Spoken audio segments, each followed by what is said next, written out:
Hello guys, good morning. మన collector vehicle అయితే ఇక్కడ ఆపినాం. నైటు 4:30కేమో ఇక్కడ వచ్చి ఆపిన. నిద్ర వస్తుంటే ఇక్కడ భారత్ అప్నగర్ అని చెప్పి భారత్ పెట్రోల్ బంక్లో పార్కింగ్ అనమాట. ఇగో ఇటు చూడండి, ఇక్కడంతా బాత్రూమ్స్, రెస్ట్ రూమ్స్, స్నానాలకు, అక్కడ బట్టలు ఉతుక్కోవడానికి మొత్తం అంతా బాగుంటుంది ఇక్కడ. ఇగో మన వెహికల్ అయితే ఇక్కడ ఉంది. ఇప్పుడు నేను కూడా ముఖం కడుక్కొని రెడీ అయిపోయినా. చాయ్ గిట్లా కూడా తాగినా. మొత్తం బాగా ఇప్పుడు బయలుదేరి 12 అలా హైదరాబాద్కి చేరుకోవాలి. ఎందుకంటే వాళ్ళు నా నైట్ లొకేషన్ ఇవ్వలేదన్నమాట. అది కాక వాళ్ళు ఇక్కడ నుంచే వెళ్తున్నారంట, బెంగళూరు నుంచి. ఇది ఫిట్టింగ్ చేయడానికి ఇదంతా ఏదో వైర్లు, కేబుల్లు అని చెప్పాను కదా, మొత్తం అంతా ఎగ్జిబిషన్ ఇదంట. టోటల్ ఎగ్జిబిషన్ సామాన్లు అంట. ఎగ్జిబిషన్లు అంతా అయిపోతేనే,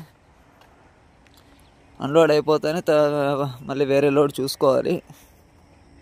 ఇదిగోండి,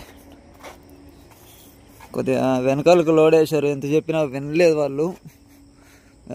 అయితే వెనకాలకు లోడ్ ఎక్కువ వేయదండి అన్న కూడా వెనకాలకు లోడ్ వేశారు. చూడండి, అంటే బాగుందండి ఇక్కడ. ఎవరైనా కానీ వంట చేసుకోవడానికి కానీ ప్రతి ఒక్కటి ఉందన్నమాట. ఇదిగో అది హైవే.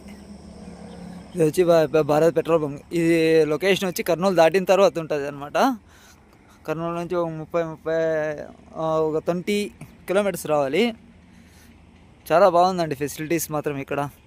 ఎవరైనా మన డ్రైవర్లు పడుకోవాలి, రెస్ట్ తీసుకోవాలి, స్నానం చేయాలి అంటే ఇక్కడ వచ్చి పడుకోండి. ఓకే అండి, మీకు ఈ వీడియో నచ్చినట్లయితే లైక్, షేర్ అండ్ సబ్స్క్రైబ్.